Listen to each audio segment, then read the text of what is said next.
নমস্কার, আমি আর দীর্ঘায়িত করছি না। Thank you. গুরুত্বপূর্ণ আলোচনা করলেন ত্রিপুরা হিউম্যান রাইটস কমিশনের মাননীয় চেয়ারপারসন জাস্টিস অরিন্দম লোধ মহাশয়। এবারে আমাদের 2025 এই বর্ষে ন্যাশনাল প্রেস ডে থিম নিয়ে আলোচনা করবার জন্য বিনম্রভাবে অনুরোধ জানাচ্ছি আমাদের মধ্যে উপস্থিত শ্রী মানস পাল মহাশয়কে।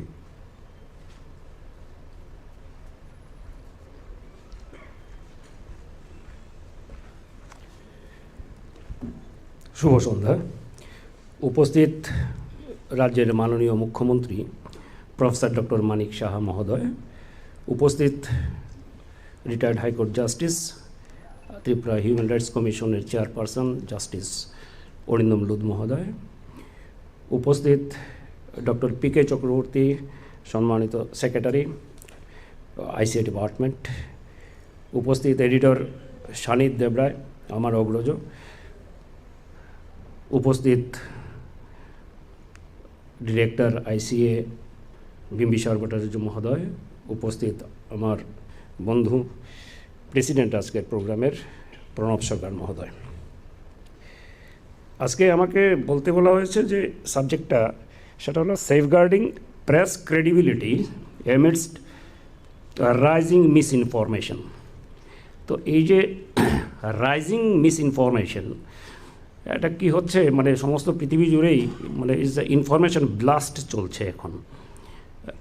এক্ষুনি বলছিলেন আমাদের মাননীয় হিউম্যান রাইটস কমিশনের জাস্টিস লোধ মহোদয় বলছিলেন যে এআই এসছে, ইত্যাদি এসছে, সঙ্গে ডিপ ফেক এগুলো চলে এসছে।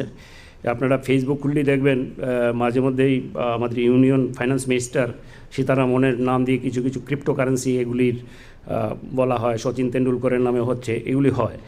তো কোনটা সত্যি কোনটা মিথ্যে এটা বের করাই মুশকিল। তো how you can safeguard your this credibility as a journalist. তো এই জায়গাতে আমার মনে হয় যে লেটস টক অ্যাবাউট ডিসকাস, মানে আমি খুব ছোটো করে বলছি কারণ বেশি তো সময় নেই, 10 মিনিট মধ্যে করতে হবে। প্রথম যে জিনিসটা দরকার, আমাদের একটু বোঝা দরকার এখানে মিস ইনফরমেশন বলা হয়েছে, অ্যাকচুয়ালি মিস ইনফরমেশন কীভাবে আসে বা মিস ইনফরমেশনটা কী। তো আমরা যদি এই জিনিসগুলো বুঝতে পারি যে we can safeguard press media credibility only when we fully understand as to how the credibility is often lost. কীভাবে আমাদের ক্রেডিবিলিটি নষ্ট হচ্ছে, এই প্রশ্নটা সব জায়গাতেই উঠছে, সব সারা পৃথিবী জুড়েই উঠছে, আমাদের ইন্ডিয়াতে বেশি উঠছে। নেক্সট দেখুন, এখানে information, misinformation, disinformation, propaganda and campaign, আমি 4টা ভাগ করেছি, সবগুলো এক নয়। Information, misinformation, disinformation and propaganda campaign. Now there is a whole lot of difference between information and this misinformation, and there are also difference between misinformation and disinformation. There is also difference between propaganda and campaign. Next. As far as media is concerned, আমরা information disseminate করতে হয়, আমাদের তথ্য দিতে হয় মানুষকে, পাবলিককে, রিডারকে যারা দেখছেন, এবং this information must be truth, মানে only truth, nothing but truth. এই বিষয়ে এখানে আর কোনো কম্প্রোমাইজ চলে না। এবং কিছু রুলস আছে যেটা জাস্টিস বলার চেষ্টা করেছেন, there are set rules, ethical bindings, legal bindings, principle limitations, self imposed restrictions. এগুলি আমরা সবাই জানি, এগুলো বিশেষ আলোচনা করতে গেলে সময়টা নষ্ট হয়ে যাবে। এগুলো আমাদের আছে। লিগাল বাইন্ডিংস আছে, অনেকগুলো লিগাল বাইন্ডিংস আছে। আমরা রেপ ভিক্টিমের নাম দিতে পারি না, অ্যাড্রেস দিতে পারি না, মা বাবার পরিচয় দিতে পারি না, ভাই বোনের নাম দিতে পারি না, স্কুলের নাম দিতে পারি না, এলাকা আইডেন্টিফাই করতে পারি না। তো এগুলো আমরা কতটুকু মানি, আমরা নিজেরাই, আমাদের আত্মসমীক্ষার প্রয়োজন। এথিক্যাল বাইন্ডিংস কিছু আছে, কি কতটুকু আমি করব, কতটুকু করব না, এটা বোঝার দরকার আছে। লিগাল বাইন্ডিংস আছে, প্রিন্সিপাল লিমিটেশনস আছে, সেলফ ইম্পোজড রেস্ট্রিকশনস আছে। কোথাও যদি কমিউনাল ক্ল্যাশ হয়, আমরা কোনো কমিউনিটিকে আইডেন্টিফাই করতে পারি না বা করি না। আমরা কেউ যদি করেও ফেলেন তাতে কোনো অসুবিধা নাই, there are another arguments about that. Next, unethical information. যে আমি যে আগে বললাম না ইনফরমেশন, তারপরে আসছে মিস ইনফরমেশন, তার মধ্যে একটি রয়ে গেছে আনএথিক্যাল ইনফরমেশন। পলিটিক্যাল পার্টিস এই জিনিসটা আপনারা খুব শোনেন, সব জায়গাতে শোনা হয় এবং মাঝে মধ্যে প্রশ্ন শোনা যায় যে পেইড নিউজ, পয়সা দিয়ে নিউজ করিয়ে দিচ্ছে। তো এটা কি মিস ইনফরমেশন? না, মিস ইনফরমেশন না। এটা কী করে পলিটিক্যাল পার্টিগুলো বিশেষ করে ইলেকশনের আগে বা কোনো পলিটিক্যাল ইন্ডিভিজুয়াল, কোনো একজন নেতা অথবা কখনো কখনো কোনো বিজনেস সেক্টরে, কর্পোরেট সেক্টরে তারা মালিক পক্ষকে টাকা দেন, বেশ বড় অঙ্কের টাকা দেন, দিয়ে বলেন যে আমার সম্পর্কে এরকম ভালো ভালো লেখো, আমি এই করেছি সেই করেছি। তো তাহলে কি হয়, তার উপরে নিউজটা হয়। তো খবরটা কিন্তু সত্যি দিচ্ছেন ওরা, খবরটার মধ্যে কোনো মিথ্যা কিছু নেই। ফলে it's not a miss information, it's not disinformation, but it is unethical on the part of the media. If we carry such news items in lieu of money, then it's unethical. আরেকটা আছে অ্যাডভার্টোরিয়াল। আপনারা দেখবেন অনেক সময় news আসে, মানে অ্যাডভার্টাইজমেন্টের মতো নিউজটা দেওয়া হয়, কিন্তু একদম নিচে লেখা থাকে অ্যাডভার্টোরিয়াল, নিউজের মতো করে অ্যাডভার্টাইজমেন্ট করে যায় নেক্সট।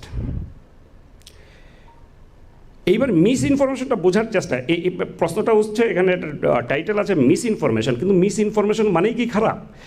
মিস ইনফরমেশন মানেই সবসময় খারাপ হয় না, এটার জন্য আলাদা ক্যাটাগরি আছে। মিস ইনফরমেশনটা কি? দেয়ার আর প্রিন্টার্স ডেভিল, আমরা বলি ছাপাখানার ভূত। প্রিন্টার্স ডেভিল ফর এক্সাম্পল, আপনারা দেখবেন লেখাটা পড়ুন, দি minister has attended the meeting instead of the minister has not attended the meeting. মানে লেখার কথা ছিল he has not attended the meeting, কিন্তু কোনো কারণে নটটা ড্রপ হয়ে গেছে, তো ইনফরমেশনটা চলে গেছে যে মিনিস্টার এটা অ্যাটেন্ড করেছেন। So this is basically human error or technical glitch maybe, but technically it can be, we can miss this word. Innocent misinformation.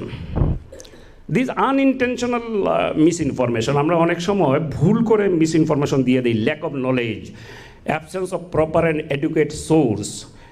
Human error. Intentional misinformation can be based on unfounded belief and reasoning or misplaced rationalization or in any wrong attempt to fill in the gap in the information that we have received by the media. From the next is a very recent development. Dharmendra is dead. এই কিছুদিন আগেই হয়েছে, Dharmendra is dead. Total failure and irresponsible role on the part of media outlets.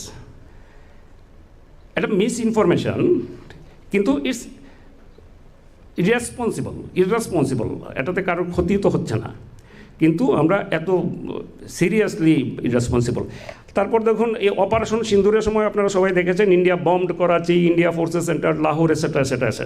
Irresponsible propaganda. Here comes this word propaganda করছেন। কিছুদিন আগে শুনেছিলেন Dawood Ibrahim is dead, Dawood Ibrahim মারা গেছে বলে একটা ইন্টেলিজেন্স ইনফরমেশন, মানে দাউদকে কোথাও খবর পাচ্ছে না Indian intelligence, that is what we understand, যে উনি কোথায় আছেন, দাউদ পাকিস্তানে আছে, এই সেই ইত্যাদি সব খবর রাখে ইন্ডিয়া, কোথাও কোনো কারণে পাওয়া যাচ্ছে না, খবরটা পাওয়া যাচ্ছে না। Then this agencies they put one misinformation যে Dawood is dead. Immediately all newspapers and websites, twitters etcetera, তারা এই নিউজটা ক্যারি করেছে। সঙ্গে সঙ্গে সমস্ত পৃথিবী থেকে বিভিন্ন দুবাই, ব্যাংকক, লন্ডন, হেন তেন এইসব জায়গা থেকে ফোন আসছে, ভাই কেমন আছে, দাউদ ভাই কেমন আছে, ইত্যাদি ফোন আসছে। And we come to know, we are monitoring and we come to know exactly where Dawood is and how is his condition next. ও তার আগেরটা দেখি একটু, সব ইসেই কি খারাপ? এই যে ধর্মেন্দ্র ইজ ড্যাড, এরকম এটা তো খুবই ইররেসপন্সিবল, কিন্তু অনেক সময় এই ধরনের ইররেসপন্সিবল মিস ইনফরমেশনও অনেক সময় অনেক বড় জিনিসের এসে দেয়। আলফ্রেড নোবেল, একদিন ঘুম থেকে উঠে দেখেন নিউজ বেরিয়েছে Alfred Nobel is dad. Alfred Nobel সেই লোক যিনি ডাইনামাইট বের করেছেন এবং সমস্ত পৃথিবীর কাছে তিনি ধ্বংসের বার্তা নিয়ে এসছেন। তো আলফ্রেড নোবেল ভাবলেন, আরে আমি যদি মারা যাই তাহলে লোক আমাকে এইভাবে দেখবে যে আমি একজন শয়তান। তো উনি করলেন কি, এই নোবেল পুরস্কারটা চালু করলেন।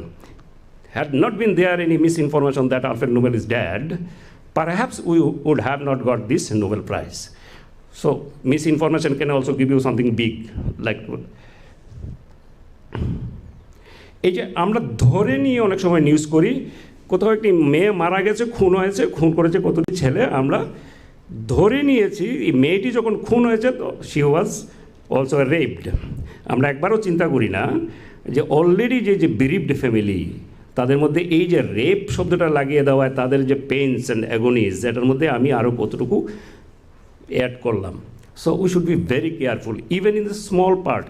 রেপ ভিকটিম বলে কাউকে বলে দেওয়া, খুন হয়েছে অত্যন্ত দুঃখজনক মর্মাহত হবার ঘটনা, কিন্তু তার সঙ্গে রেপ কথাটা যদি আমি আন্দাজে লাগিয়ে দিলাম, মেয়েটি মারা গেছে, ছেলেগুলো খুন করেছে, সুতরাং সে রেপ হয়েছে। So we should be careful for that. This is perceive Notion. Next, dowry deaths বলে দেখবেন অলমোস্ট কিছুদিন আগ পর্যন্ত প্রচুর নিউজ বেরোতো ডাউরি, কেউ বধূ মারা গেলেই ডাউরি ডেথ, হ্যাঁ আগুনে পুড়িয়ে মেরেছে। কে? শ্বশুর শাশুড়ি। শ্বশুরের বয়স 85 বছর, শাশুড়ির বয়স 80 বছর, সারা জীবন তারা সংসার করে এসছেন, কোথাও ক্রাইমের কোনো রেকর্ড নাই, সমস্ত সংসার বড় করেছেন, ছেলে মেয়েকে মানুষ করেছেন, আর 85 বছর বয়সে এসে 25-26 বছরের একটি মেয়েকে পুড়িয়ে মেরে ফেলেছেন তারা। এগুলো লেখা হয়, এগুলি আমাদের বিশ্বাস করতে আমরা বলি রিডারকে। We should be very careful for that. প্রত্যেকের হিউম্যান রাইটসের চেয়ারম্যান আছেন, ওদেরও হিউম্যান রাইটস আছে, তাদের ডিগনিটি নিয়ে আমরা এইভাবে খেলা করতে পারি না। তারপর 498 সেকশন তো একটা আছে, ওই কথায় কথায় স্বামীকে ঢুকিয়ে দিল ইত্যাদি। সম্ভবত সুপ্রিম কোর্টের একটা রুলিং আছে যে এইভাবে অ্যারেস্ট করা যাবে না এলেই। একটা জিনিস মনে রাখতে হবে, এই ধরনের যে ভুল ইনফরমেশন হয় না, তাতে এই যে কাউকে এই যে ব্যক্তি আক্রমণ ইত্যাদি করে এই সব লেখা হয়, ও ঘুষ খেয়েছে, ও এই করেছে সেই করেছে, আমরা জানি না পরদিন ওই বাড়ির ওই লোকটার ছেলে বা মেয়ে হয়তো সুইসাইড করে ফেলতে পারে। Who'll take the responsibility? We should be very very careful for that. Next, এই জিনিসটা আপনারা একটু ভালো করে লক্ষ্য করে দেখুন, lack of knowledge, educate knowledge. উনি যে বলছিলেন জাস্টিস লোধ, যে কিছুদিন আগে একটা ঘটনা ঘটেছিল সোনারতরী হোটেলে, 5টি ছেলে মেয়ে সেজে ঘোরাফেরা করছিল, তো তাদের ধরে এনেছে। 5 youths wearing women cloth and with heavy makeups like females were found drinking and dancing in Sonatori Hotel at night in the city. When their identity as males was revealed, যখন জানা গেল যে ওরা মেয়ে, it created huge sensation and police were informed. Personnel from West Agartala police station গেছে, ওদের নিয়ে এসছে ইত্যাদি ইত্যাদি। এবার এই যে আমি রিপোর্টটা করলাম, এটা পাবলিক রিয়াকশন কি? পারসেপশন হলো law and order problem. Seriously law and order problem. কতগুলো মেয়ে ছেলে এসেছে বা ছেলেগুলো মেয়ে এসেছে ঘোরাফেরা করছে, it's law and order problem, এই জন্য পুলিশ গেছে। নেক্সট, কিন্তু আমি যদি এলজিবিটি রাইটস সম্পর্কে জানি, এই যে লেসবিয়ানস, গেজ, বাইসেক্সুয়াল অ্যান্ড ট্রান্সজেন্ডার্স, তাদের সম্পর্কে যদি, তাদের অধিকার সম্পর্কে যদি আমার জানা থাকতো, তাহলে হয়তো আমি লিখতাম 5 youths apparently belonging to the LGBT community were moving এসেটা এসেটা। তাতে পাবলিক রিয়াকশনটা কী হতো? ও আচ্ছা, আমাদের এখানেও এলজিবিটি আছে, তারা এরকম establish their rights and all. তো তখন এটা ল অ্যান্ড অর্ডার প্রবলেম না হয়ে, ল অ্যান্ড অর্ডার ইস্যু না হয়ে, এটা হয়ে যেত social issues. You see this only your knowledge, only adding your only one word, LGBT, apparently, seemingly LGBT. Next, this is very interesting. এটা আমাদের ভুবনেশ্বর টেম্পল। এটা ভুবনেশ্বরী টেম্পল নয় তো, it's a Vishnu temple. Next, fact is it was never Vishnu temple, Bhubaneswari temple. এটা ছিল Vishnu temple, শক্তিপীঠ ছাড়া মাতাবাড়িতে আর কোনো temple নেই। কিন্তু 1980 প্রথম দিক থেকে, ফার্স্ট লেফটেন্যান্ট গভর্নমেন্টের আমল থেকে এটাকে বলা হচ্ছে এটা ভুবনেশ্বরী টেম্পল, ভুবনেশ্বরী টেম্পল। রবীন্দ্রনাথ এটাকে দেখে লিখেছেন ইত্যাদি ইত্যাদি, এবং we have started believing it. Government, state গভর্নমেন্টের যে ছবিটা দেখালাম, এটাতে আপনার পরে দেখবেন, এটা ত্রিপুরা ট্যুরিজমে লেখা আছে। রবীন্দ্রনাথ কখনো উদয়পুরে যাননি। এখানে আমি ইসেকে দেখতে পাচ্ছি, তমজিৎকে দেখতে পাচ্ছি, ও ভালো বলতে পারবে। রবীন্দ্রনাথ দার্জিলিংয়ে যাবার সময় ট্রেনের মধ্যে স্বপ্নের মধ্যে এসছে, উনি লিখেছেন। উনি ভুবনেশ্বরী টেম্পল দেখেননি, আর এটা ভুবনেশ্বরী টেম্পল নয়ও কখনো, এটা বিষ্ণু টেম্পল। কিন্তু গভর্নমেন্ট করছে, আমরাও করছি, আমরা লিখছি এটা ভুবনেশ্বরী টেম্পল, এটা রবীন্দ্রনাথ, এটা দেখে বিসর্জন লিখেছেন ইত্যাদি ইত্যাদি। বাইরের কোনো স্কলার যেই বিষ্ণু টেম্পলের যে স্ট্রাকচার অথবা হিস্ট্রি অথবা রবীন্দ্র বিশেষজ্ঞ, তারা যখন এটা শুনবে তাদের কাছে আমাদের ক্রেডিবিলিটি কোথায় থাকে? And government is part of it. Next, now this is very important. এতক্ষণ আমি বলছিলাম misinformation. Disinformation is a fake news. Disinformation is given for vested interest. This is a criminal offense. Disinformation is given for vested interest. Disinformation is rooted in political, financial, personal interests, vendetta or like that. You can very well understand. এগুলি আর explain করার ব্যাপার নেই। Disinformation is mostly given with an attention to achieve some target or to make someone or institution victim or sully someone's reputation. Many a time, it risks of corruption. পয়সা খেয়ে, টাকা খেয়ে কারোর সম্পর্কে লিখে দিল। আর তাছাড়া অনেকগুলো দেখবেন না, সোশ্যাল মিডিয়া টিডিয়া, এখন তো মিডিয়া আছে খুব উল্টাপাল্টা, তার নামে কুৎসা, তার নামে অশ্লীলতা, এগুলি করছে। কেন করছে? পয়সা আসে, কিন্তু আপনি যতবার দেখবেন অথবা আপনি বিশ্বাস করছেন না যে এই লোকটা মানসবাবু সম্পর্কে এরকম লিখেছে, তো আপনি আপনার বন্ধুকে হোয়াটসঅ্যাপ করে দিলেন যে দেখ ওনার সম্পর্কে লিখেছে, উনি তো এরকম না। তো উনিও ওটা খুলে দেখলেন, কিন্তু উনি মনে করলেন না ঠিকই লিখেছে, উনি আরেকজনকে দিলেন, সেও দেখলো। এই যে বারবার ক্লিক করছেন, দেখছেন, ও কিন্তু পয়সা পাচ্ছে। So is kind of money making thing. কুৎসা, অশ্লীলতা বিক্রি হচ্ছে, দিস এগুলি risk of corruption. Please next, half truth. This is the most dangerous thing. Half truth কী হয়? Is the most dangerous thing এই সমস্ত কিছুর মধ্যে। ধরুন আমি কোনো একটা রেস্টুরেন্টে খেতে গেছি, ওখানে গিয়ে আমার কতজন বন্ধু পেয়েছি, তাদের সঙ্গে আমি গল্প করলাম, একসঙ্গে খেলাম টেলাম, বেরিয়ে গেলাম। আমার বন্ধুগুলো গিয়ে কোথাও কি কোনো একটা ক্রাইম করলো, অথবা তাদের গাড়ি থেকে গাঁজা টাজা নারকোটিক্স পাওয়া গেল। এইবার পুলিশ যখন আসবে, ওরা আমাকেও ধরবে। আপনি ওই রেস্টুরেন্টে গিয়েছিলেন, প্রমাণ আছে, সিসিটিভি আছে, যে আপনাকে খাবার এনে দিয়েছে সে দেবে। কিন্তু আপনি যে এই তাদের সঙ্গে দেখা করতে গেছেন বা তাদের এই যে ক্রাইমের সঙ্গে আপনি জড়িত না, এটা আপনি কোনোভাবেই প্রমাণ করতে পারবেন না। এটা খুব কষ্টকর ব্যাপার। এটা হাফ ট্রুথ। আমি গেছিলাম, ওদের সঙ্গে বসেছিলাম, দিস ট্রুথ, কিন্তু ওদের ক্রাইমের সঙ্গে আমি জড়িত নই, সেটা প্রমাণ করা খুব কষ্টকর। Next, now propaganda is a negative connotation. দুটো শব্দ, propaganda and campaign. Propaganda negative, এটা আপনারা সবাই টুয়েলস জানেন, এগুলি আর বিশেষ দরকার নেই। এগুলি ফোর্স মাল্টিপ্লায়ার কাজ করে, মিলিটারিও এগুলোকে কাজে লাগায়, এজেন্সি যে ইন্টেলিজেন্স এজেন্সিস কাজে লাগায়, গভর্নমেন্টে কাজে লাগায়। তো প্রপাগান্ডাটা আপনারা সবাই জানেন। Next, this are force multiplier, they call it force multiplier. 100 লোক ওখানে যুদ্ধ করছে আর পেছনে দাঁড়িয়ে যাচ্ছে এইসব বিভিন্ন টিভি চ্যানেলের shouting brigade and all. Embedded জার্নালিজমটা আপনারা পেয়েছেন কখন জানেন? ওই যে গালফ ওয়ারে ড্রেস লাগিয়ে আমেরিকান সোলজার্সদের সঙ্গে গিয়ে যুদ্ধ করছে, ওরাও ট্রেনিং নিয়েছে ইত্যাদি। এখানেও হয়, আমি নিজেও নিয়েছি, এখানেও মিলিটারি ট্রেনিং দেয়, কী করে যেতে হয়, কী করতে হয়। These are for force multiplier. Next,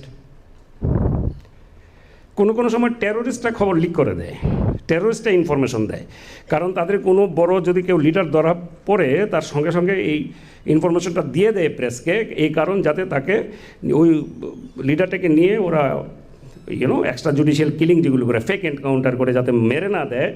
ওই যে কেউ ধরা পড়লো, গাজী বাবা ফোন চলে আসবে, যারা জানেন আমাদের এই যে জৈশে মোহাম্মদের যে এরিয়া কমান্ডার, উনি ধরা পড়েছেন কিছুক্ষণ আগে আর্মির হাতে, তো সিআরপিএফের হাতে। তো বলার কারণটা হলো যাতে ইমিডিয়েট খবরটা চলে যাওয়ার পর আর আর্মি বা সিআরপিএফ ওকে ফেক এনকাউন্টারে মারতে পারবে না। Next, campaign. Government has its own apparatus, media outreach, আইসিএ campaign চালায়, ডিডিকে আছে, নিউজ বুলেটিন আছে, উইকলিজ আছে, হ্যাঁ, প্যাম্পলেটস, বিলবোর্ডস, বড় বড় বিলবোর্ডস আছে, হোর্ডিং আছে, এগুলো আপনারা দেখছেন, এগুলো campaign. Campaign is always for a greater good, better. তাছাড়া social media like Facebook, Twitter, WhatsApp, Twitter is now X of course, এগুলো তো ব্যবহার করা হচ্ছে। Next, media I think is very fluid, it depends. কখন সব জায়গাতে একরকম হয় না, সবার আর্গুমেন্টও এক থাকে না। তো এটা নিয়ে আমি ডিটেলসে যাচ্ছি না, অনেক বড় হয়ে যাবে, কিন্তু এটা professional world, dog world is, এখানে ফাইট করেই বাঁচতে হয়। আমরা যেহেতু প্রফেশনাল, এটার সঙ্গে আমার রুজি রোজগার জড়িত, টাইম একটা আছে, 12টার মধ্যেই করতে হবে, অতটার মধ্যে করতে হবে ইত্যাদি। এটা করতে গিয়ে ওই এথিক্স অনেক সময় ওই ধর্মেন্দ্র মারা গেছেন এই ধরনের চলে আসে। নেক্সট, আমাদের কোনো স্পেশাল প্রিভিলেজ নেই, কোনো সাংবাদিক বন্ধু মাথায় রাখবেন না যে আমাদের সাংঘাতিক কিছু একটা আইন টাইন আছে, কিছুই নাই। এই জাস্টিস লুথ বলছিলেন না 19 এটার মধ্যেই আছে ফ্রিডম অফ এক্সপ্রেশন। তবে সোশ্যাল মিডিয়া বা ইলেকট্রনিক্স মিডিয়া যেগুলো আছে তাদের জন্য কিছু আইটি অ্যাক্টস আছে। Next,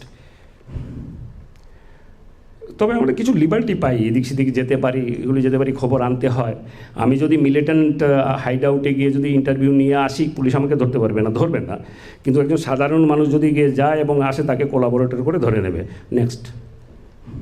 next, it is a high time that we all the stakeholders in the fast widening and deeply affecting global news, information scenario, especially with the advent of AI and deepfake, we remain extremely careful and global monitoring system is introduced without affecting or limiting the freedom of the media. Next, thank you very much. Namaskar.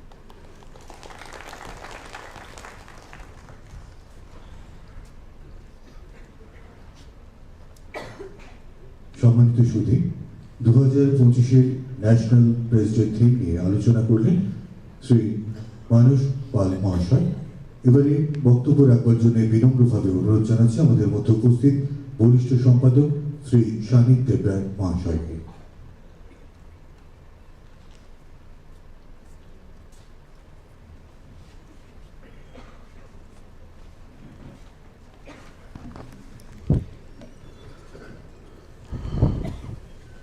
শুভ সন্ধ্যা। আজ জাতীয় press দিবস, এই উপলক্ষে আমরা সবাই এখানে উপস্থিত হয়েছে। আমাদের মধ্যে এই আসরকে উজ্জ্বল করে আমাদের সঙ্গে একা শুনে বসেছেন এ রাজ্যের জনপ্রিয় তথা স্বচ্ছ মুখ্যমন্ত্রী মানিক সাহা মহোদয়। মঞ্চে রয়েছেন রাজ্য হিউম্যান রাইটসের চেয়ারম্যান অরিন্দম লোধ মহোদয়। মঞ্চে আছেন তথ্য এবং সংস্কৃতি দপ্তরের মাননীয় সচিব পি.কে. চক্রবর্তী মহোদয়। মঞ্চে রয়েছেন আমার বন্ধু, আমার ভাই, সহকর্মী, সহযোদ্ধা মানুষ পাল মহোদয়। মঞ্চে রয়েছেন তথ্য সংস্কৃতি দপ্তরের অধিকর্তা বিম্বিসার ভট্টাচার্য মহোদয়। রয়েছেন আজকের এই অনুষ্ঠানের সভাপতি তথা আমাদের আরেকজন সহযোদ্ধা প্রণব সরকার মহোদয়। রয়েছেন আপনারা সবাই। আজকে এই দিনটা, যেটা শুধু আমাদের, এই দিনটাকে উজ্জ্বল করবার জন্য আমাদের সহযোদ্ধাদের অনুপস্থিতি যেরকমভাবে লক্ষণীয়, এবং সেই অনুপস্থিতিকে পূর্ণ করবার জন্য এই ঐতিহ্যবাহী শহরের উজ্জ্বল মানুষজনেরা এখানে এসছেন। আপনাদের ধন্যবাদ। আপনারা সবাই জানেন, ইতিমধ্যে অনেক আলোচনা হয়ে গেছে প্রেস স্বাধীনতা ইত্যাদি সব কিছু নিয়েই। তো স্বভাবজাতভাবেই রবীন্দ্রনাথের একটা কথা দিয়ে শুরু করতে চাই, যেটা where the clear stream of reason has not lost its way, where the clear stream of reason has not lost its way in the dreary desert sand of dead habit, আমাকে এমনি একটি স্বাধীন দেশে আমাকে জাগ্রত করো হে পিতা। আমরা স্বাধীনতা চাই, স্বাধীনতা সবারই কাঙ্ক্ষিত, কিন্তু প্রত্যেকটি স্বাধীনতার একটা নিয়ম আছে, একটা শৃঙ্খলা আছে। সেই স্বাধীনতার মধ্যেই আমরা থাকতে চাই। 1966 সালে যখন প্রেস কাউন্সিল অফ ইন্ডিয়া স্থাপিত হয়, তখন সেটাই বলা হয়েছে যে মুক্ত এবং রেসপন্সিবল, দায়িত্ববান প্রেস। মুক্ত এই অর্থে যে আমরা আমাদের স্বাধীন চিন্তার বিকাশ ঘটাতে পারবো। রেসপন্সিবল এই অর্থে, যেটা একটা দীর্ঘ বক্তৃতায় মানক পাল এতক্ষণ ধরে বলে গেলেন, এই রেসপন্সিবিলিটি যদি না থাকে, একটা মানুষ, আমরা যখন ব্যক্তিগতভাবে বাঁচি এই ব্যবস্থার মধ্যে, আমাদের কিছু নিয়ম কানুন মানতে হয়, কিছু বৈধতা অবৈধতাকে গুরুত্ব দিয়ে দেখতে হয়, তারপরেই আমরা মানুষ হই। তেমনি করে আমার যখন পেশা থাকে, একজন চিকিৎসকের যেমনি করে আলাদা করে একটা ক্লিনিক্যাল এথিক্স থাকে, একজন প্রযুক্তিবিদের যেমনি করে এথিক্স থাকে, আমাদের এথিক্স থাকে, এবং সেই এথিক্সটা অন্যদের চেয়ে অনেক বেশি থাকা উচিত। কারণ সাংবিধানিকভাবে যখন কথাগুলি বলা হয়, তখন চতুর্থ স্তম্ভ হিসেবে আমাদের চিহ্নিত করা হয়। লেজিসলেচার, এক্সিকিউটিভ, জুডিশিয়ারির পরেই আমাদের নাম লিখিত পরিতভাবে না হলেও আমাদের নাম উচ্চারিত হয়। কারণ লেজিসলেচার, এক্সিকিউটিভ এবং জুডিশিয়ারি যেখানে যেখানে ভুল করছে, জনগণের স্বার্থে আমাদের সেটা তুলে আনতে হয়, এবং সেটা করতে গেলে একটা শৃঙ্খলার প্রয়োজন, স্বাধীনতার প্রয়োজন। কিন্তু সেটা করতে গেলে সাংবাদিকদের যেটা দরকার, মিনিমাম খাদ্য দরকার। ক্ষুধার যে স্বাধীনতা, সেটা আমরা কতবার পেয়েছি এই রাজ্যে? আমরা দীর্ঘদিন ধরে ভুখা আছি, এটা বলার মধ্যে কোনো লজ্জা নেই, একটা বঞ্চনা রয়েছে।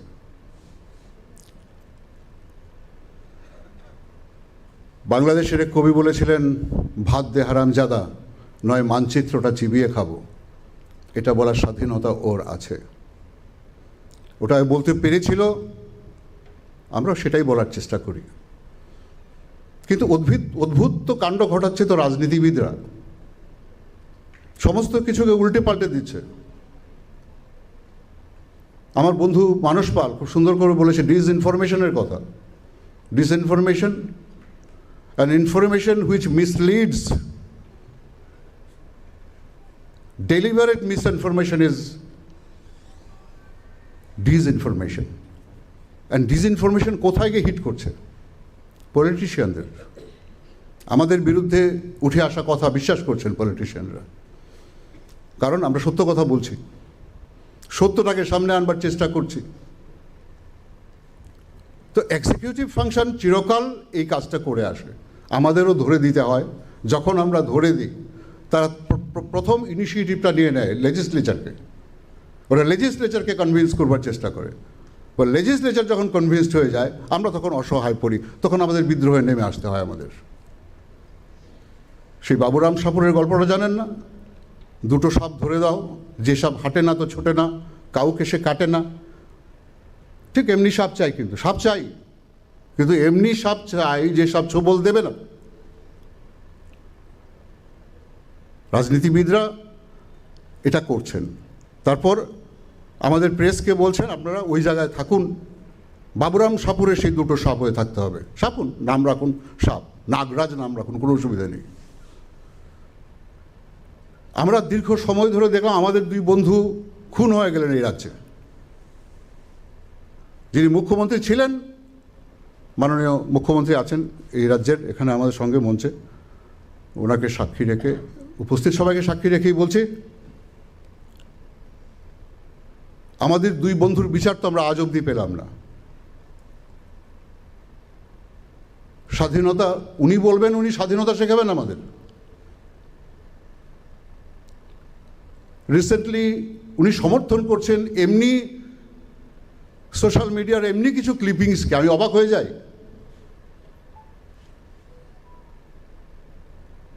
যেটা ওরই একজন সহযোদ্ধা, হয়তো ভিন্ন মতের বা ভিন্ন ইডিওলজির, কিন্তু উনি সমর্থন করছেন। আজকে উনি স্বাধীনতার কথা বলছেন, যিনি গতকাল অবধি, যার সময় আমাদের দুজন সহযোদ্ধাকে আমরা হারিয়েছি। এই রাজ্যের প্রথম নিউজ চ্যানেল করেছি আমরা প্রাইম ফোকাস, যেটা বন্ধ হয়ে গেছে। এমনি বহু চ্যানেল বন্ধ হয়ে গেছে, বহু পত্রিকা বন্ধ হয়ে গেছে গত 30-35 বছরে। যখন কেউ স্বাধীনতার কথা বলবেন, স্বাধীনতা চাইবেন, মুক্তভাবে প্রেস কাজ করুন সেটা বলবেন, তার আগে আমাদের বিজ্ঞাপন পলিসির দিকেও তাকাতে হবে, আমাদের খাদ্য দিতে হবে, এর উপর আমরা বেঁচে থাকি। যদি আমরা সেটুকু না পাই, আমরা স্বাভাবিকভাবেই পেড নিউজ করব, স্বাভাবিকভাবেই আমরা বিপথে পরিচালিত হব। আর আমরা বিপথে পরিচালিত হলে গণতন্ত্রের সর্বনাশ হয়ে যাবে, আমাদের চোখ সরে যাবে। আপনারা গদি মিডিয়া বলে দেবেন, কিন্তু আপনারা জানেন না আপনার ভাই না খেয়ে এসছে, সারারাত্র জেগে কাজ করে এসছে। তাই আমি অনুরোধ করব, প্রেস ডে যেন সত্যিকারের অর্থেই প্রতিপালিত হয়। আজকে এই রাজ্যে নতুন আশার সঞ্চার হয়েছে। এই মঞ্চে যিনি মুখ্যমন্ত্রী হয়ে বসে আছেন, উনি জার্নালিস্টদের আক্ষরিক অর্থেই ভালোবাসেন। আমাদের সমস্ত সমস্যায় উনি মন দিয়ে শোনেন। তাকে সামনে পেয়ে, মঞ্চে পেয়ে এই কথাগুলি বলতে পেরে আমারও ভালো লাগছে। আমার সহযোদ্ধা যারা আছেন এখানে, তারাও নিশ্চয়ই সেটা অনুভব করবেন। কিন্তু তার কাছেও আমাদের দাবি থাকবে এই প্রেস ডেতে কোনো সাজানো গোছানো কথাবার্তা বলার অভ্যাস আমার নেই, যেন আমরা যেন খেতে পাই, আমরা যেন সঠিকভাবে কাজ করতে পারি, আমাদের উপর যেন কোনো আক্রমণ না আসে। তাহলেই আমরা আগামী বছর আবার এমনি করে অত্যন্ত সুন্দরভাবে প্রেস ডে পালন করতে পাবো। এর আগে আপনাদের সবার প্রতি রইল অভিনন্দন, বড়দের প্রতি রইল আমার প্রণাম। আপনারাও প্রত্যাশা রাখবেন আমরা যেন এটা অন্য একটা ভোরে স্বাধীনতাকে বুকে নিয়ে এগিয়ে যেতে পারি। আর আমরা দায়িত্ববান হব আমাদের কথার মধ্যে, আমাদের আচরণের মধ্যে স্বাধীনতার নামে যেন কোনো উচ্ছৃঙ্খলতা না থাকে। যদি থাকে, তার জন্য অবশ্যই এক্সিকিউটিভরা প্লে করবেন, জুডিশিয়ারি প্লে করবেন। ফ্রিডম অফ স্পিচ মানে যা ইচ্ছে তা বলার বা যা ইচ্ছে তা লেখার খাতা নয় এটা। আপনাদের সবাইকে নমস্কার, ধন্যবাদ। বক্তব্য রাখলেন বরিষ্ঠ সম্পাদক শ্রী শানি দেবরায় মহাশয়। এবারে বক্তব্য রাখবার জন্য বিনম্রভাবে অনুরোধ জানাচ্ছে আমাদের মধ্যে উপস্থিত আগরতলা প্রেস ক্লাবের সভাপতি শ্রী প্রণব সরকার মহাশয়।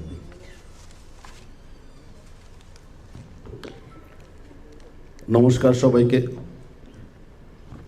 মঞ্চে উপস্থিত এ রাজ্যের অত্যন্ত জনপ্রিয় মুখ্যমন্ত্রী প্রফেসর ডাক্তার মানিক শাহ মহোদয় রয়েছেন, হাইকোর্টের রিটায়ার্ড জাস্টিস, মানবাধিকার কমিশনের সম্মানীয় চেয়ারপারসন অরিন্দম লোধ মহোদয় রয়েছেন, তথ্য দপ্তরের সচিব অধিকর্তা আমার অগ্রজ দাদা শানিত দেবরায় মহোদয় রয়েছেন, আমার বন্ধুবর মানস পাল মহোদয়, উপস্থিত আমার সাংবাদিক ভাইয়েরা ও বোনেরা।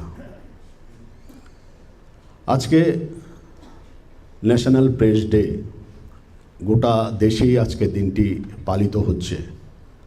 এই রাজ্য দীর্ঘদিন ধরে আমরা এই দিনটি পালন করে আসছি। আজকের দিনেই গঠিত হয়েছিল প্রেস কাউন্সিল অফ ইন্ডিয়া।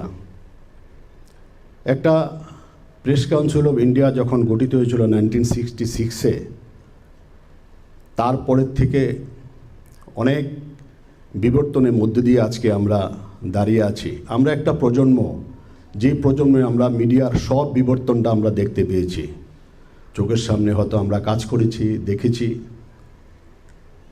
আপনারা হয়তো অনেকে জানেন বা জানেন না, জরুরি অবস্থা যখন ছিল এ রাজ্যে, মানে সারা দেশে, তখন কিন্তু প্রেস কাউন্সিলও ব্যান্ড হয়ে গিয়েছিল। এটা মিডিয়াতে একটা বিশাল বিপর্যয় নেমে এসেছিল। প্রায় 1.5-2 বছর প্রেস কাউন্সিল বন্ধ ছিল। দেশের অনেক সিনিয়র জার্নালিস্ট, এ রাজ্যেরও জার্নালিস্ট, এডিটার অ্যারেস্ট হয়েছিল। প্রায় 1.5-2 বছর পরে আবার প্রেস কাউন্সিল স্বাভাবিকভাবে ওনাদের কাজ শুরু করে।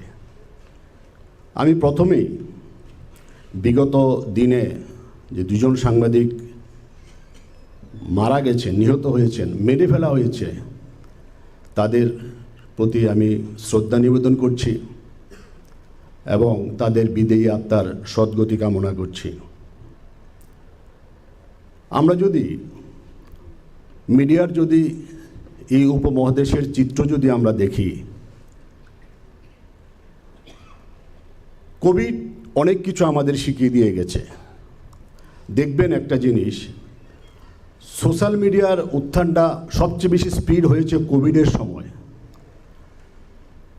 এবং কোভিডের সময় তখন আমি একটা উদ্যোগ নিয়েছিলাম যে সারা বিশ্বে কিভাবে কোভিড মোকাবিলা করতে হয় বিশ্বের সাথে কানেকশান করে আলোচনা করে, আমাদের ইন্ডিয়ার প্রচুর লোক আছে, বিভিন্ন আলোচনা করা যায় কি না। অনেক ডাক্তারবাবু আমাকে পরামর্শ দিয়েছিলেন, অনেক বিশ্বের সাথে আমরা করেছি।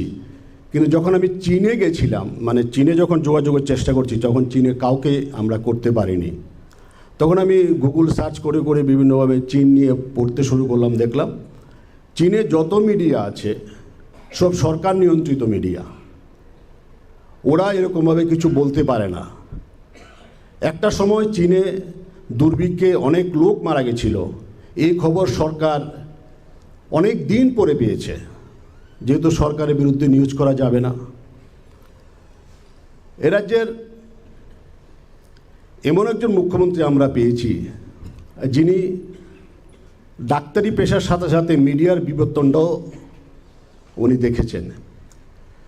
যখন আমরা সাংবাদিকদের মৃত্যুর বিচার চেয়ে যখন আমরা পথে ছিলাম, উনি তখন গেছেন, আমাদের সহানুভূতি জানিয়েছেন।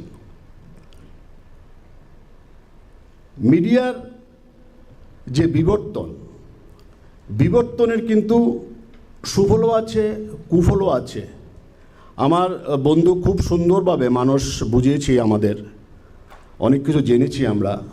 যে লাস্ট যেটা উদাহরণ দিয়েছিলেন যে ধর্মেন্দ্র ইজ ডেড, এটা ঠিক, এটা টোটালি মিস ইনফরমেশান। এবং এটাও ঠিক যে বড় বড় যত চ্যানেল আছে তারা কিন্তু আবার অ্যাপোলজি স্বীকার করেছে। এটা কিন্তু আবার আমাদের একটা ভালো দিকও আছে, ওরা আবার অ্যাপোলজিও চেয়েছে যে এই খবরের জন্য আমরা দুঃখিত, উনি সুস্থ আছেন। এখনের যুগে লুকানোর কিছু জিনিস থাকে না। রাজ্যের মাননীয় মুখ্যমন্ত্রী প্রায় বলেন উনি যে আমি বিভিন্ন মিডিয়া থেকে বিভিন্ন বেনিফিট পাই, আমি ইনফরমেশানগুলো নিই, ইনকোয়ারির অর্ডার দিই, আবার পত্রিকার ক্লিপিং করি। আমি আজকেই আমাদের মাননীয় প্রধানমন্ত্রীর একটা ভাষণ শুনছিলাম, উনি প্রেস কাউন্সিলের লাস্ট ভাষণটা আমি শুনছিলাম। উনি একই কথা বলছিলেন যে সরকার ইনফরমেশান নেয় মিডিয়ার কাছ থেকে প্রাথমিকভাবে, এটা যারা মিডিয়া দেবে ওদেরকেও স্বচ্ছ থাকতে হবে, ওদেরকেও একুরেটভাবে ইনফরমেশানটা দিতে হবে। ওরা যদি একুরেটভাবে ইনফরমেশানটা না দেয় তাহলে তো সরকারও বিভ্রান্ত হবে। রাজ্যের মাননীয় মুখ্যমন্ত্রীও একই কথা বলছেন, বিভিন্ন অনুষ্ঠানে আমি শুনছিলাম ওনার কথা। উনি বলছেন যে মিডিয়ার ইনফরমেশানটা যদি সঠিক থাকে তাহলে আমাদেরও বিনা পয়সায় অনেক ইনফরমেশান সরকার পেয়ে যায়। আজকে গোটা দেশে আমি বলবো গোটা বিশ্বে মিডিয়ার থ্রেট কি, এত বছর পর বিবর্তনের, এত বছর পর মিডিয়ায় এখন এআই যুগ চলে এসছে, মিডিয়ার বিবর্তনের এত বছর পর কি থ্রেট আমাদের সামনে? আমাদের সামনে থ্রেট হলো মিস ইনফরমেশান, যেটা এবারের প্রেস কাউন্সিলের থিম, যেটা মানুষ খুব সুন্দরভাবে বুঝিয়েছেন আমাদের কাছে। এটা নিয়ে খুব চিন্তিত সবাই। আজকে দেশের মাননীয় তথ্যমন্ত্রী অশ্বিনী বৈষ্ণব আজকে একটা স্টেটমেন্ট দিয়েছেন, মিডিয়াকে ডেকে বলেছেন, আপনারা অনেকে অনেক জিনিস আমাদের সমাজের মধ্যে গুলিয়ে ফেলে যে সোশ্যাল মিডিয়া কি আসলে কি media? Social media press council যখন নতুন নতুন চেয়ারম্যান হয় তখন আমি একটা মেসেজ পাই, আমি যাই, আমি সব ব্যাপারে জানি প্রেস কাউন্সিলের অ্যাক্টিভিটিস। সোশ্যাল মিডিয়াকে প্রেস কাউন্সিল আজও মিডিয়া হিসাবে স্বীকৃতি দেয়নি। আমি যখন প্রেস ক্লাবের সেক্রেটারি ছিলাম আমরাও প্রেস ক্লাবে সোশ্যাল মিডিয়াকে আমরা আটকেছি, কারণ প্রেস কাউন্সিল ক্লিয়ারেন্স দেয়নি। কিন্তু সোশ্যাল মিডিয়ার নামে যেভাবে তালিবালিপ্ত করা হচ্ছে এটা সাংঘাতিক উদ্বেগজনক। আমাদের রাজ্য প্রান্তিক রাজ্য, ছোট রাজ্য, সবাই সবাইকে চেনে, কিন্তু যেভাবে উদ্দেশ্যপ্রণোদিতভাবে মিস ইনফরমেশনের নাম দিয়ে সোশ্যাল মিডিয়া পেজ খুলে যেভাবে, ধরুন একটা জিনিস, রাজ্যের যিনি মাননীয় মুখ্যমন্ত্রী আজকে হয়েছেন ওনার জীবনযাত্রা এই শহরবাসী দেখেছে, আমরাও দেখেছি। দীর্ঘ লড়াই, স্বচ্ছতার সাথে ডাক্তারি প্রফেশন করে ডাক্তারদের পড়াতেন, উনি এমন একটা জায়গাতে গেছেন, আমার সোশ্যাল মিডিয়া পেজ আছে বলে আমি একটা কালি ছিটিয়ে দিলাম, আমি একটা বাজে কমেন্টস করে দিলাম। ইদানিং দেখবেন একটা নিউজ খুব ভাইরাল হচ্ছে যে মিস ইনফরমেশন নিয়ে সরকার কঠোর পদক্ষেপ নিচ্ছে, ফেক নিউজ নিয়ে কঠোর পদক্ষেপ নিচ্ছে, প্রেস স্টিকার নিয়ে কঠোর পদক্ষেপ নিচ্ছে।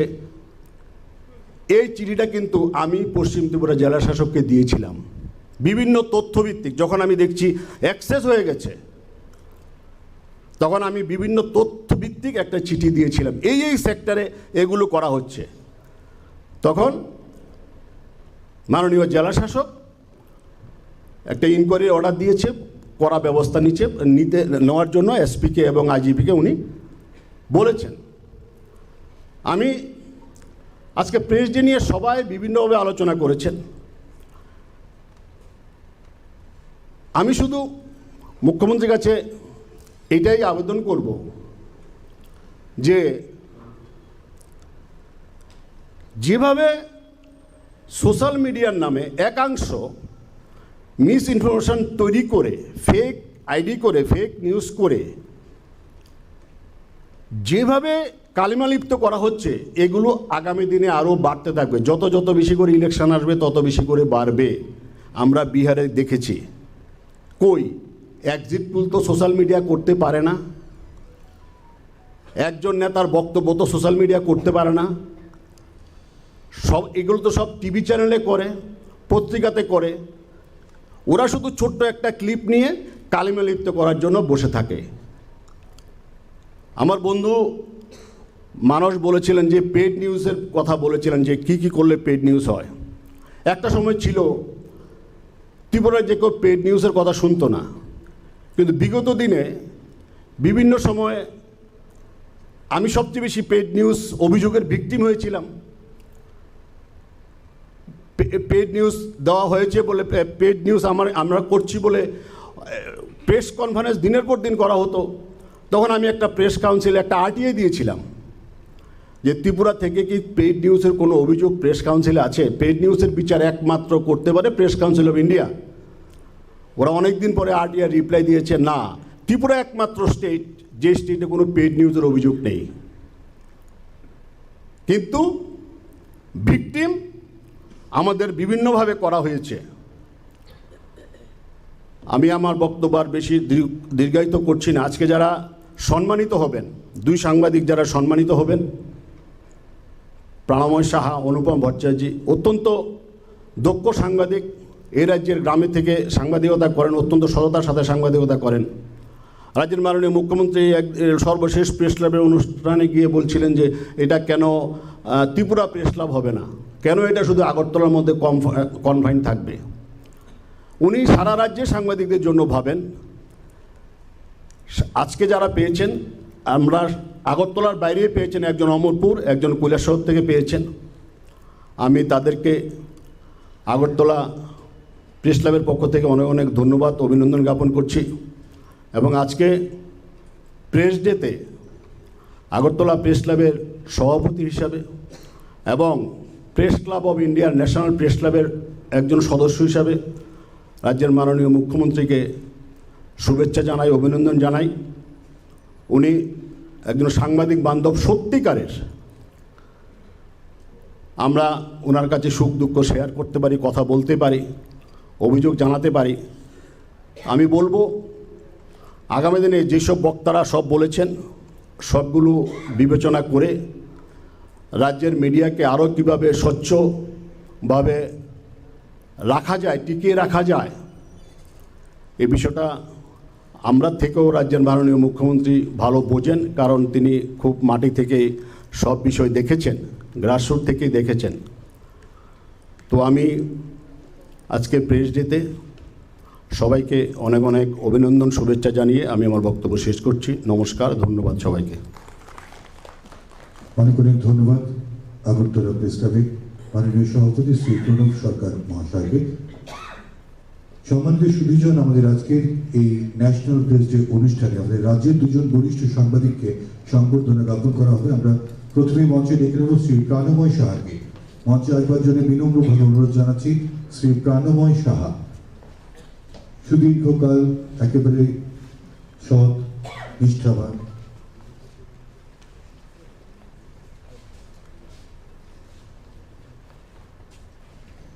সেই সাথে ডেকে নেব শ্রী অনুপম ভট্টাচার্য মহাশয়কে।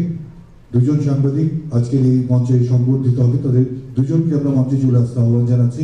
একবার জোরদার করতালি চাইব প্রত্যেকের কাছ থেকে। একেবারে সকালবেলা ঘুম থেকে উঠে যে খবরের কাগজের আমরা সন্ধান করি, আমরা হয়তো প্রত্যেকে এই শহর ঘুমিয়ে থাকে, তখন রাত জেগে তারা সত্য খবর আমাদের জন্য তৈরি করে।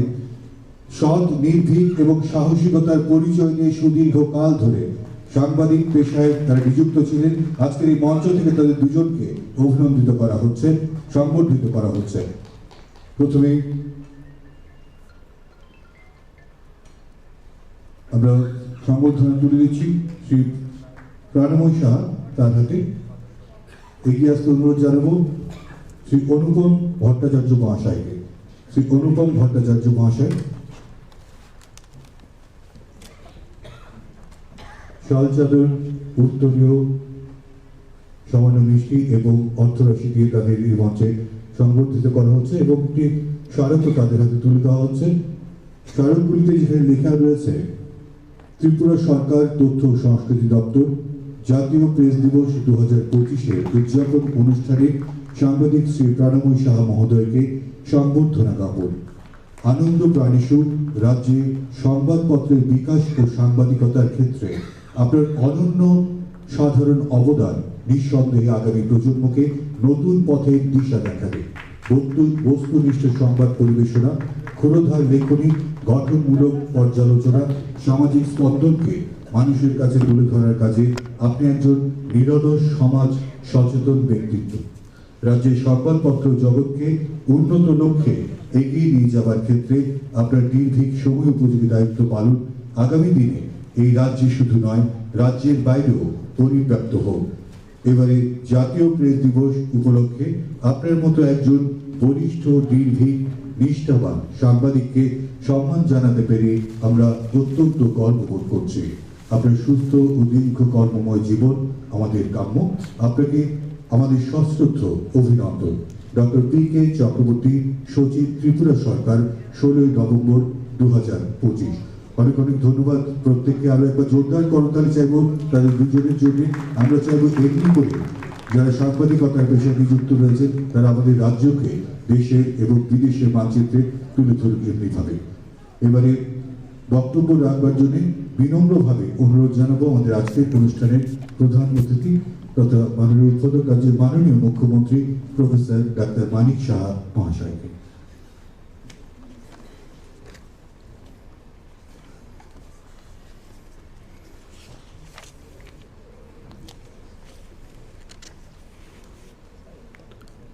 শুভ সন্ধ্যা সবাইকে, নমস্কার। সুকান্ত একাডেমিতে আজকের যে যৌথভাবে আইসিএ ডিপার্টমেন্ট এবং আগরতলা প্রেস ক্লাবের উদ্যোগে যে ন্যাশনাল প্রেস ডে মানে 16 নভেম্বর 2025 যে আয়োজন, সেই আয়োজনে আমাদের মাঝে উপস্থিত আছেন justice Arindam Lodh, chairperson Tripura human rights commission. উপস্থিত আছেন সেক্রেটারি আইসিএ ডিপার্টমেন্টের ডক্টর পি.কে. চক্রবর্তী। এখানে উপস্থিত আছেন শ্রী সানিদ দেব রায়, এডিটর এবং general secretary assembly of journalist. উপস্থিত আজকের যে অনুষ্ঠান, এই অনুষ্ঠানের যিনি সভাপতি তথা আগরতলা প্রেস ক্লাবের সম্মানীয় সভাপতি শ্রী প্রণব সরকার মহোদয়। উপস্থিত senior journalist and executive editor Tripura times Shri Manas Pal মহোদয়। ওনারা সবাই আমাদের সামনে ওনাদের মূল্যবান বক্তব্য আমাদের সামনে রেখেছেন। আমাদের মাঝে উপস্থিত আছেন ডাইরেক্টর আইসিএ ডিপার্টমেন্টের শ্রী বিম্বিসার ভট্টাচার্য মহোদয়। মঞ্চের নিচেও এখানে যারা editors from different media houses, senior journalist from print, electronic and web media এবং বিশিষ্ট ব্যক্তিবর্গ যারা অফিসাররা আছেন এবং স্টাফ আইসিআই ডিপার্টমেন্ট এবং আমার এই ন্যাশনাল প্রেস ডেতে আজকে যারা মিডিয়া বন্ধুরা আছেন সবাইকে আমি আন্তরিকভাবে অভিনন্দন ও শুভেচ্ছা জানাচ্ছি। এখানে এত সুন্দর এখানে আলোচনা আজকে রাখা হয়েছে, সত্যি আমি অভিভূত। এবং একটা জিনিস আমার কাছে খুব ভালো লাগলো, যে ফেক নিউজ যেভাবে সোশ্যাল মিডিয়াই হোক, প্রিন্ট মিডিয়াই হোক, বা ওয়েব মিডিয়াই হোক, বা ইলেকট্রনিক্স মিডিয়াতে এত বেশি হচ্ছে আজকাল, একটা সুবিধা হয়ে গেল, মানুষ কিন্তু এখন বিশ্বাস করবে না। মানে এটা কিন্তু একদিক দিয়ে একটা পজিটিভ। এতগুলো ফেক নিউজ, মিস ইনফরমেশান, এতে করে যারা ইনফরমেশন দিয়ে এটা পলিউশনের চিন্তা ভাবনা করছে, সেটা কিন্তু এখন মানুষ সেইভাবে সেটাকে গ্রহণ করবে না। আজকে এখানের যে থিম রাখা হয়েছে, the safeguarding of press credibility amidst rising misinformation. এখানে আজকে মিস ইনফরমেশনের আবার আমি ব্যক্তিগত জীবনে এখানে শেয়ার করাটা আমার মনে হয়, বসে বসে ভাবছিলাম যে আমি যখন স্কুলে পড়তাম, বাংলা ক্লাসের সজ্জন মানে রেভার টিচার, উনি একদিন বলছিলেন, একজনকে কানে কানে গিয়ে একটা শব্দ বললেন উনি, এবং এই শব্দটা পাস অন করতে বলতো সবাইকে, দিয়ে দিতে লাস্ট অবধি বললো। দেখা গেলো এটা টুইস্ট আউট হয়ে যায়, মানে প্রথম যে শব্দটা শেষ পর্যন্ত দেখা গেলো কানে কানে যেতে যেতে আরেকজন দেখলো আরেকটাই কথা বলছে সে। আমার ব্যক্তিগত জীবনে যেটা আমি বলছিলাম, একবার যখন আমি রাজনীতির আঙ্গিনায় আসলাম, একটা বিশেষ একটা পজিশনে আমি ছিলাম, তো মনের কথা বলো মুশকিল আজকাল। আমি হসপিটালে গিয়েছিলাম, আমি বললাম একটু ব্লাড টেস্টটা করতে গিয়েছিলাম। তো আমি যখন গাড়িতে উঠলাম, তখন রাত্রে প্রায় 10:30 বাজে, তখন একজন এসে আমাকে গ্লাসটার মধ্যে নক করলো। বললাম কী ব্যাপার, গ্লাসটা নিচে নামালাম। বললে আজকে বলেছেন আর কোনো দিন আপনার শরীর খারাপ বা এরকম কিছু বলবেন না, আপনি ব্লাড টেস্ট করিয়েছেন, এটা যেতে যেতে আপনাকে মেরেই ফেলবে কোথাও, যে উনি তো হসপিটালাইজ, এবং ওই ধর্মেন্দ্রের মতো আমার অবস্থা হবে। মানে এটার সাথে আমি মিলাচ্ছিলাম আর কি। তো এটার থেকে আমি কিন্তু শেখার বিষয় আমি বলব, কমিউনিস্ট কান্ট্রিগুলোতে দেখা যায় যে ওদের যে প্রধান রাষ্ট্রের মারা যাওয়ার 1 মাস পরেও নাকি, 1 বছর পরেও বা 2 মাস পরেও নাকি ওরা ডিক্লেয়ার করে না, বাই দিস টাইম ওরা সাজিয়ে নেয়। তো এইগুলো কিন্তু শেখার বিষয়। আজকে সাংবাদিকরা আমার কাছে, আমরা সবাই জানি দে আর ওয়াচডগ, সব কিছু দেখে রাখে। এবং একজন সাংবাদিকতা করতে গিয়ে যদি মনে করে যে এটা আমার মানে পেশা, তো ঠিকই, কিন্তু এটা কিন্তু একটা দায়িত্ববোধের বিষয়, একটা দায়িত্ব নিয়ে আমার এটা দায়িত্ব। এই দায়িত্ব যতক্ষণ ধরে না আসবে, ততক্ষণ ধরে মানে যে কারণে সাংবাদিকতা আপনারা করছেন, সেটা 100% স্যাচুরেশন পয়েন্ট আসবে না। কারণ আমি একদম স্কুল লাইফ থেকে সাংবাদিক বন্ধুরা যারা গত হয়েছেন, তাদের সাথেও ডাইরেক্টলি ওর ইনডাইরেক্টলি, বেশিরভাগ ডাইরেক্টলি ওনাদের সাথে আমার পরিচয় ছিল, দেখতাম কীভাবে ওনারা সাংবাদিকতা করেছেন। আমরা জানি যে এই যে প্রেস বা সাংবাদিক যারা, তারা মানে মিরর অফ দ্য সোসাইটি, দর্পণ, সমাজের দর্পণ। ওনাদের চোখে কি দেখেন, কিভাবে কালেক্ট করে সংবাদ এবং তাকে ঠিকভাবে পরিবেশন করার, এটা কিন্তু বিরাট একটা আর্ট। এই আর্ট কিন্তু মানে এরকম না, ভালো একজন খুব ভালো স্টুডেন্ট সেইটাকে রপ্ত করতে পারবে এরকম না, অনেক কষ্টের মাধ্যমে, পরিশ্রমের ফলে তারপর কিন্তু সেটা আসে। এবং এত বেশি এটা আমি ইনসাইট যতক্ষণ ধরে এই ইয়েতে না যাবে, সাবজেক্টে না যাবে, সেটা সম্ভব নয়। আজকের দিনটা সত্যি একটা খুবই গুরুত্বপূর্ণ দিন, এবং এই দিনে আমার মনে হয় যে আমাদের অনেক কিছু প্লেজ নেওয়া দরকার। আরেকটা বিষয় আমি দেখছি যে একজন সাংবাদিক, এরকম ত্রিপুরাতে অনেক সাংবাদিক আছে, তাদেরকে দেখলে এখানে আজকে দুজনকে আমরা সম্বর্ধনা দেওয়া হয়েছে, এরকম বহু ব্যক্তি আগেও ছিল, এখনও আছে, আগামী দিনে আরও থাকবে। এবং এদেরকে সামনে রেখে যদি আমাদের নেক্সট জেনারেশন যারা আছে তারা যদি ওইভাবে চলে, তাহলে কিন্তু আমাদের ত্রিপুরার রাজ্যের ক্ষেত্রে আমরা কিন্তু বলতে পারবো আমরা কোনো অংশে কম নই। কিছুদিন আগে আমি প্রেস ক্লাবে গিয়েছিলাম, সেখানে বাইরের থেকে 2-3 জন সাংবাদিক এসেছিল এখানে, এবং ওনাদের সাথে যখন আমি কথা বলছিলাম, হয়তোবা তাদের যে কাজের পরিসর অনেকটা বড় হওয়ার সুবাদে সারা ভারতবর্ষে হয়তোবা ওনাদের জানেন, কিন্তু ত্রিপুরারও আমাদের এখানে এমন সব সাংবাদিক আছেন হয়তোবা তারা এখানে আছেন বলে ততটা মানুষ জানেন না, কিন্তু কোনো অংশে ওনাদের সাথে আমি যখন ইন্টারেক্ট করলাম, আমাদের যারা সাংবাদিক এখানে কয়েকজন আছেন, তারা কিন্তু, আমি বলবো না তাদের থেকে ভালো উপরের মাত্রায় আছেন, কিন্তু তারাও কোনো অংশে কম নয়। তো আমি আজকের এখানে বলা হয়েছে যে 2 জন সাংবাদিককে মারা হয়েছে, ওনাদেরকে কীভাবে মারা হয়েছে আমরা সবাই জানি, কীভাবে নিহত হয়েছেন, খুন করা হয়েছে। তৎকালীন সময়ে অনেকে অনেকভাবে বলার চেষ্টা করেছেন। আমি এটা নিয়ে যখন আমি মুখ্যমন্ত্রী হই, আমি বারবার এই বিষয়টা নিয়ে, শুধু তাই নয়, সিবিআইকে যতগুলো কেস আমরা দিয়েছি সেইগুলো নিয়ে আমি যেখানে বলার, এটা একটা স্বতন্ত্র বডি, এখানে গিয়ে আমরা কিন্তু ডাইরেক্টলি গিয়ে এটা ইন্টারফেয়ার করতে পারবো না। তো আমি কিন্তু সেটা নিয়ে এখনও আমি যেখানে যেটা দেওয়ার আমি সেটা দিয়েছি, কারণ আমার মনে হয় যদি এই সময়ে তার বিচার যদি পাই, তাহলে মনে হবে যে না, কিছু একটা আমি করতে পেরেছি, এই চেষ্টাটা আমাদের আছে। আজকের এই যে 16ই নভেম্বর জাতীয় প্রেস দিবস প্রতি বছরে আমরা করে থাকি। এখানে মানুষবাবু এত সুন্দরভাবে এখানে সব বরাবরই ভালো কথা বলেন, ভালো জিনিস কালেক্ট করেছেন।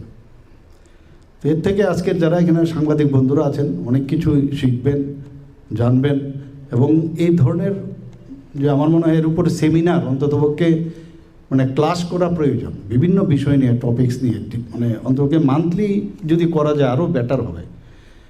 এটা কিন্তু গ্যাপ থাকে, আমরা শুধু আজকের দিনে খালি করব আর এরপর বছরে আমরা, এটা অনেকটা শেখার বিষয়টা। আমরা যেমন ক্লাসে ক্লাস করাই স্টুডেন্টদের, তো প্রতিনিয়ত কিন্তু ব্রেইন স্টর্মিংয়ের একটা প্রয়োজন। আমি বলবো শুধু মানুষবাবু না, আরও যারা যারা আছেন এখানে প্রেস ক্লাবের আছেন, আমাদের আইসিএ ডিপার্টমেন্ট থেকে আমরা হেল্প করব। অন্ততপক্ষে মাসে একবারও যদি এইসব বিষয়ে একটা আলোচনা, বিভিন্ন টপিকস নিয়ে, ফেক নিউজ নিয়ে হোক না, ইভেন এক সময় আমি নিজেও যখন নিউজ পেপার সকালে পড়ি, আমি দেখি বলে হ্যাঁ কী করলো, এত নাম করা, নাম শুনি, এত ভালো কাগজ, কিন্তু এমন একটা এটা যে কি বলবো, ইনফরমেশনটা দেওয়া উচিত ছিল, ভুল ইনফরমেশন দিচ্ছে। এটা কিন্তু এরকম না, এটা ধরুন তারিখেরই আমি বলছি, তারিখটাই ভুল দিল, তো মনে হলো একটু ফোন করে বলে দিয়ে, এখন তো ছেপে গেছে, কি করে দেবো। একদম 12টা অবধি, যেটা আমার পূর্ববর্তী বক্তা বলেছেন, 12টা অবধি জাগতে হয়, 2টো অবধি জাগতে হয়। সেই জায়গার মধ্যে আমি জানি না এই মেকানিজম কীভাবে হবে।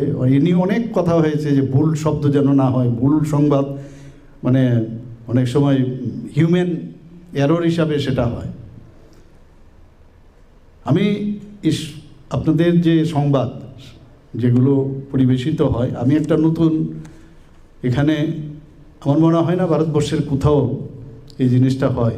আমি এর আগেও প্রেস ক্লাবের একটা সবাই আমি সেটা বলেছিলাম যে ত্রিপুরাতে ফোর্টনাইটলি আমি সেক্রেটারিয়েটে, এখন যেহেতু আমাদের এই টেকনোলজির যুগ, সেটাকে ব্যবহার করে আমি সমস্ত এসপি এবং ডিএমদের সমস্ত ডিস্ট্রিক্টের আমি ভার্চুয়ালি ওনাদের সাথে কথা বলি, এবং নিউজ পেপারের যতগুলো কাটিং আছে সেগুলো তাদের কাছে আগেই পাঠিয়ে দিই।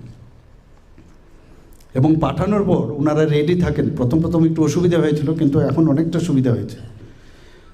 তো অনেকগুলো কলম আমি রেখেছি, যে সব কলমের কি সেটা কি ভুল না সত্য, তো সেগুলো আমি দেখি, এখানে কথা বলি। প্রায় 4 আওয়ার্স একটা মিটিং হয় আমার, কারণ প্রচুর সংবাদ থাকে, এবং সেখানে যদি ভুল তথ্য থাকে আমি বলছি ওনাদেরকে রিজয়েন্ডার দেওয়ার জন্য।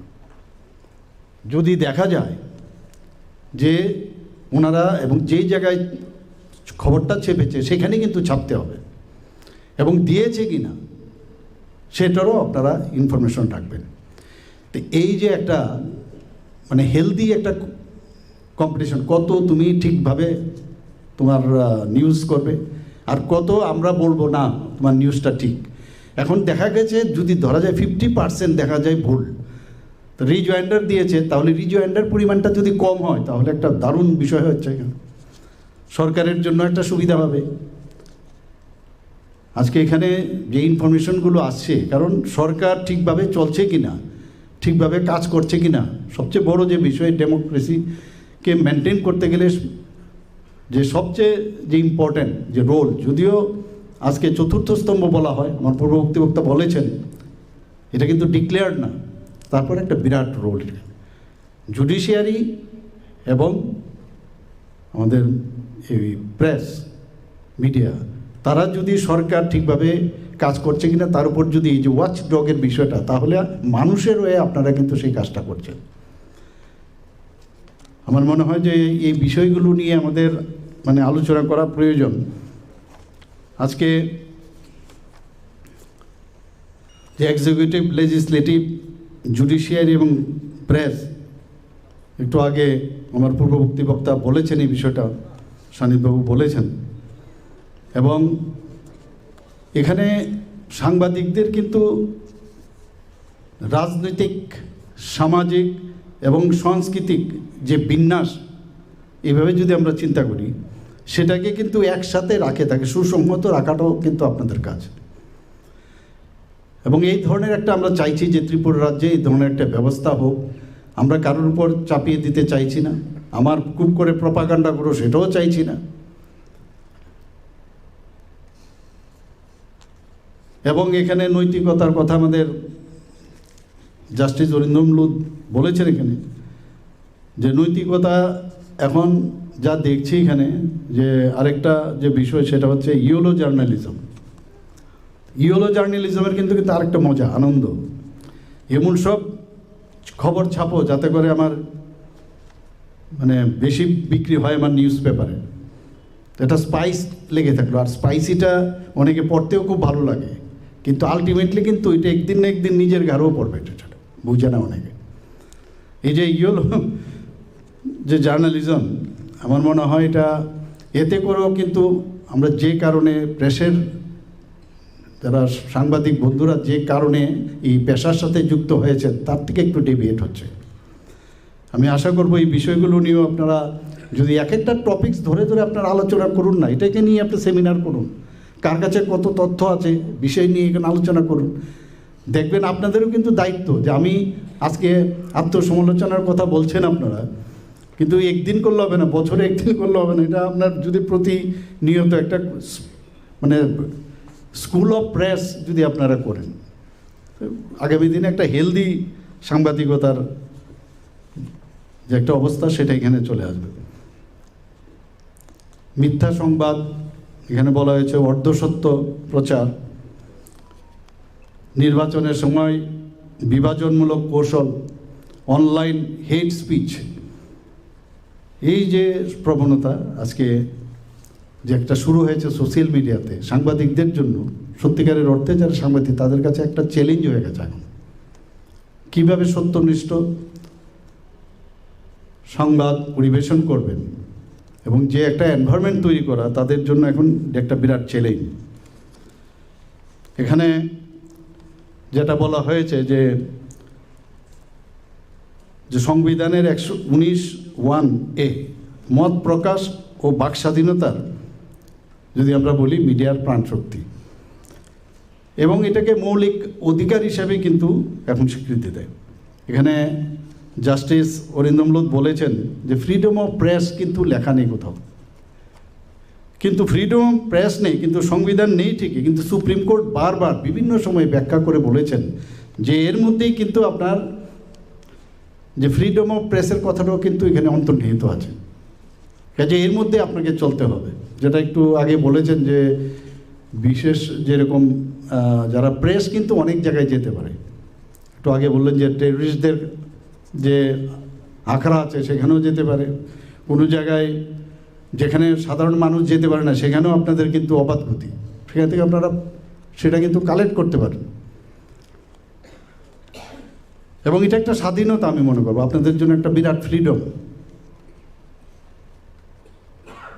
এবং সাংবাদিকদের নিরাপত্তা, রাষ্ট্রের নিরাপত্তা, সার্বভৌমত্ব, নৈতিকতা, আইন শৃঙ্খলা, শিষ্টাচার, এগুলো কিন্তু আমরা মাথায় রেখে যদি আমাদের সংবাদ পরিবেশন করি তাহলে সবার ভালো হবে, নিজেদেরও ভালো হবে, সবার ভালো হবে। আমার মনে হয় যে একটু আগে আমাদের যে প্রেসিডেন্ট সাহেব বলছিলেন যে এখানে বিভিন্ন সময়ে যে ফেক নিউজ ইত্যাদি সোশ্যাল মিডিয়াতে হচ্ছে, উনি একটা চিঠি দিয়েছেন ডিস্ট্রিক্ট ওয়েস্ট ডিস্ট্রিক্ট ডিএম সাহেবকে দিয়েছেন। তো আমরা চিন্তা ভাবনা করছি এগুলো, এরও আইন টাইন আছে অনেকগুলো, সেই আইন মতো আমরা আবার এটাই মন না যে তাদের উপর আমরা প্রেশার, মানে সাংবাদিকতার উপর আমরা প্রেশার আনছি, সেই রকম যাতে না হয়।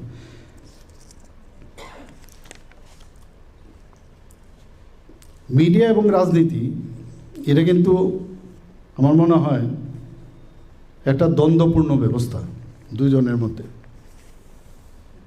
আবার এর মধ্যেই কিন্তু একটা ব্যালেন্স যদি থাকে, ব্যালেন্স, কারণ মিডিয়া অনেক সময় আমি দেখি এখানে রাজনীতিবিদদের এগেনস্টে বলা হয়েছে আমার পূর্ববর্তী বক্তারা, এবং আমি রাজনীতির প্ল্যাটফর্ম থেকে আবার বলবো, অনেকে মিডিয়ারা রাজনীতিক ব্যক্তিত্বেরও প্রভাবিত করার চেষ্টা করেন।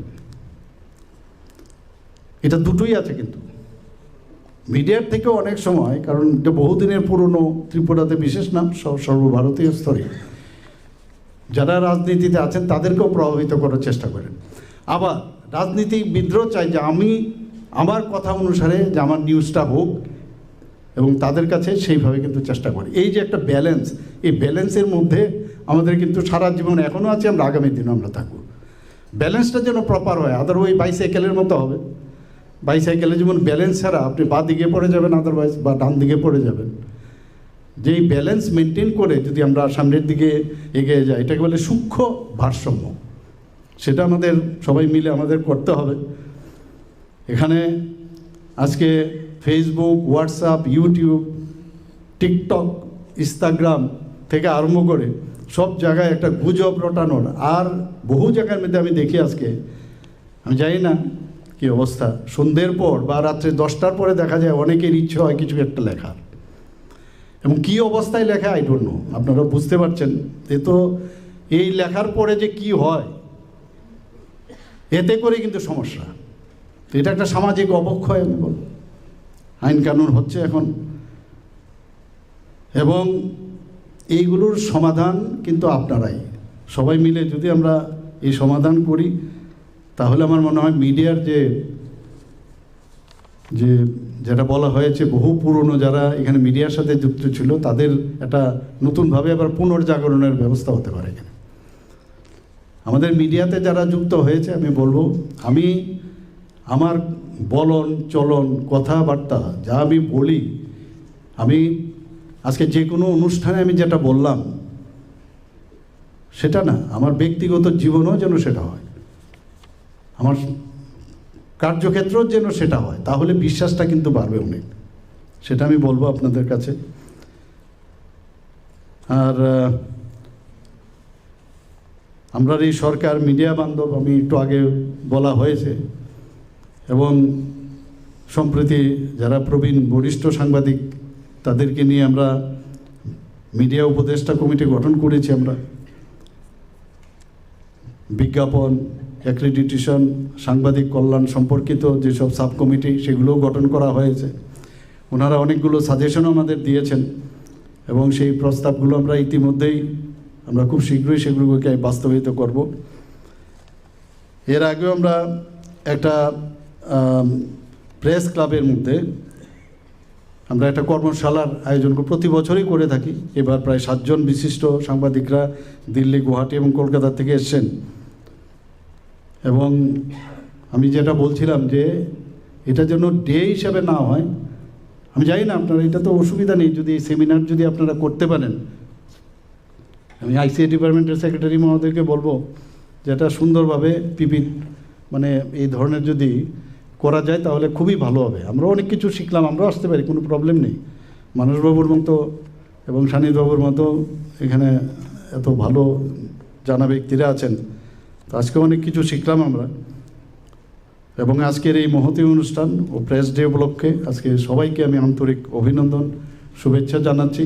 অনেক কিছু বলার ইচ্ছে ছিল, অনেক কিছু লিখেও এনে এসেছিলাম, কিন্তু সবসময় লাস্ট বক্তা আমি এত সব বলে ফেলে তারপর খুঁজে বুঝতে পারি না কোন দিকে ঢুকলে কি বলা যাবে। কিন্তু যাই হোক, আনন্দ পেয়েছি। আমার যে কথাগুলো তারাই বলে ফেলেছে। এবং আমরা যারা এখানে অনুপস্থিত, সংখ্যাটা অনেক কম, সেটাও আমার পূর্ববর্তী বক্তারা বলেছেন। এখনও যদি আপনাদের নিজেদের মধ্যে একতা না থাকে, ইউনিটি না থাকে, কবে আর হবে? এর আগেও কি হয়েছে আপনারাই বললেন, দুজন ব্যক্তি খুন হয়েছে, এখানে আরও কত কি হয়েছে। এখন তো সুযোগ, সময় কিন্তু সবসময় আসবে না। আবার বলছি, এই সময়টা হচ্ছে বেস্ট। আগে স্বর্ণযুগ বলতো, আমরা স্বর্ণযুগের দিকে যাব না, কিন্তু সত্যিকারের অর্থে একটা ভালো যুগ এখন এসছে। এখন আমি যারা নেই তাদেরকেও বলবো, এই সুযোগ কিন্তু আগামী দিন আপনারা পাবেন না। সবাইকে হার্দিক অভিনন্দন, শুভেচ্ছা জানিয়ে আমার বক্তব্য শেষ করছি। নমস্কার, জয় হিন্দ। অনেক অনেক ধন্যবাদ মাননীয় মুখ্যমন্ত্রী মহাশয়কে।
ত্রিপুরা উপজাতি স্বশাসিত জেলা পরিষদের নির্বাচনের আগে রাজ্য নির্বাচন কমিশনের নেতৃত্বে হলো বড় পরিবর্তন। রাজ্যের নতুন নির্বাচন কমিশনার হিসেবে নিযুক্ত হলেন অবসরপ্রাপ্ত আইএএস অফিসার মনোজ কুমার। তিনি দায়িত্ব নিলেন অবসরপ্রাপ্ত আইএএস শরদিন্দু চৌধুরীর জায়গায়, যার মেয়াদ শেষ হয়েছে 14 নভেম্বর। ত্রিপুরা পঞ্চায়েত রাজ্য পঞ্চায়েত নির্বাচন কমিশন গঠন বিধি 1993 এর বিধি 3-4 অনুযায়ী মঞ্চের